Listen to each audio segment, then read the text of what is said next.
तुमच्याकडे पण हाच प्रॉब्लेम असतो का? घरात कोणी एखादं नॉनव्हेज खात नाही किंवा बाकीच्यांना सगळ्यांना नॉनव्हेज आवडतं आणि एकट्यासाठी काहीतरी व्हेज बनवायचं आणि एकट्यासाठी काहीतरी बनवायचं म्हणजे भरपूर कंटाळा आलेला. मग काय, त्याचसोबत एक जुगाड करायचा आणि तो जुगाड काय आहे ते तुम्ही नक्की बघा आणि त्यासाठी तुम्हाला ही संपूर्ण रेसिपी बघावी लागेल. अंडा राईस इथे मी बनवलेला होता अगदी सोप्या पद्धतीने आणि त्यासाठी मी इथे घेतलेल्या आहे बऱ्याच भाज्या घेतलेल्या आहे आणि मेन म्हणजे हा जुगाड काय आहे तो तुम्हाला संपूर्ण व्हिडिओ बघितल्यावर कळणार आहे. सर्वात आधी मी सगळ्या त्या भाज्या कट करून घेतलेल्या आहे. कढईमध्ये इथे मी 2-3 चमचे तेल गरम केलेले आहे. त्यानंतर लसूण आणि आलं चॉप करून घातलेलं आहे आणि व्यवस्थित हे 1 मिनिटासाठी आपल्याला परतून घ्यायचं आहे. ह्याचा कलर न चेंज होता हलक्या गॅसवर आपल्याला म्हणजे बारीक गॅसवर परतून घ्यायचं आहे. त्यानंतर इथे हिरवी मिरची उभी चिरून अशी मी तेलामध्ये परतून घेतलेली आहे.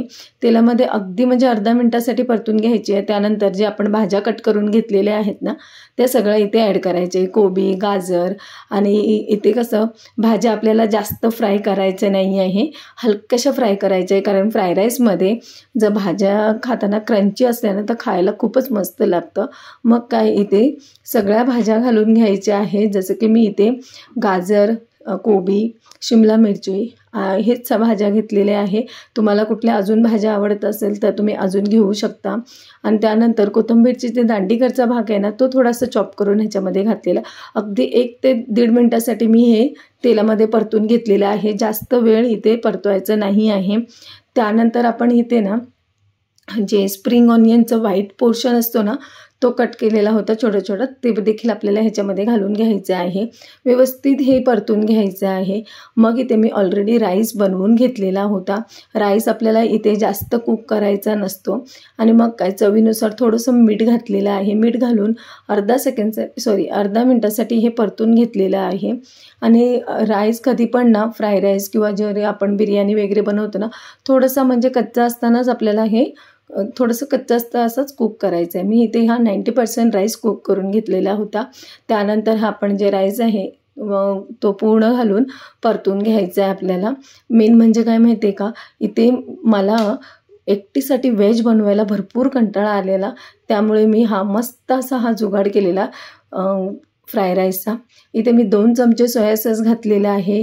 1 चमचा इथे मी ब्लॅक पेपर म्हणजे काळी मिरीची पावडर घातलेली आहे. विनेगर घातलेला आहे 2 चमचं. हे सगळं घालून आपल्याला राईस जे आहे तो परतून घ्यायचा आहे म्हणजेच फ्राय करून घ्यायचा आहे. अशा पद्धतीने तुम्ही बघू शकता. व्यवस्थित हे मिक्स करून घेतल्यावर आपला इथे रेडी झालेला आहे fry rice, veg fry rice. खायला खूपच मस्त लागणार. आणि जसं की मी स्टार्टिंगला सांगितलेलं अंडा फ्राय राईस आहे हा. मग तुम्ही बोलाल इथे तर हिने व्हेज फ्राय राईस बनवला, पण त्याचमध्ये मी एक जुगाड केलेला आहे. तो म्हणजेच तुम्ही बघू शकता की मस्त इथे व्हेज फ्राय राईस झालेला आहे. वरतून थोडंसं स्प्रिंग ऑनियन घालायचं आहे आणि पुन्हा एकदा मिक्स करून घ्यायचं आहे. अशा पद्धतीने तुम्ही बघू शकता मस्त इथे आपला व्हेज फ्राय राईस रेडी झालेला आहे. आणि हा फ्राय राईस बनवला तेव्हा मी शेजवान चटणी देखील बनवलेली होती आणि त्याच कढईमध्ये मी इथे अंडा म्हणजे तुम्ही बघू शकता मी हा जुगाड केलेला व्हेज फ्राय राईस बनवून घेतलं, स्वतःसाठी काढून घेतलं आहे त्याच्याच मधला. आणि मग काय जे शेजवान चटणी बनवलेली त्याच कढईमध्ये अंडा फेटून घेतलं मीठ आणि हळद टाकून आणि हे फ्राय करून घेतले. व्यवस्थित असं फ्राय करायचं आहे म्हणजे आपला इथे जे राईस आहे तो पण अंडा फ्राय राईस होणार आहे. म्हणून मी इथे मस्त असा हा जुगाड केलेला. कंटाळा जर तुम्हाला आला असेल एकटीसाठी व्हेज बनवण्यासाठी तर हे जुगाड तुम्ही नक्कीच करा. खायला खरंच खूप मस्त लागतो आणि मुलं देखील आवडीने खातात. मेन म्हणजे कसा हा अंडा फ्राय राईस माझ्या घरच्यांना देखील सगळ्यांना आवडला. खूप मस्त असा झालेला होता. व्यवस्थित असं हे अंडा राईसमध्ये घालायचं. पुन्हा एकदा हे राईस परतून घ्यायचं आहे. त्यामुळे आपण जे फ्राय राईस बनवतो ना जर राईस कुक करताना 90%च राईस कुक करायचा आहे. त्यानंतर परतून घेताना हे बघा तुम्ही बघू शकता मस्त इथे अंडा फ्राय राईस झालेला आहे.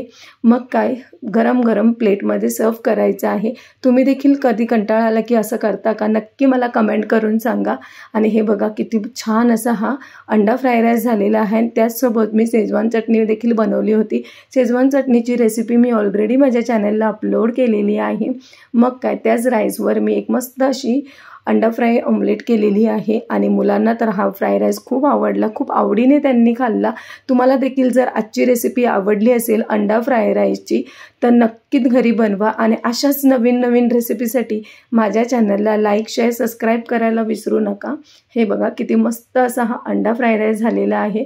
ॲक्च्युली मी तर नॉनव्हेज कधीच खात नाही आहे, पण मुलांना आणि माझ्या नवऱ्याला खूपच आवडला। हे बघा किती छान असा झालेला आहे, भरपूर भाज्या आणि अंड्यासोबत। Thank you for watching.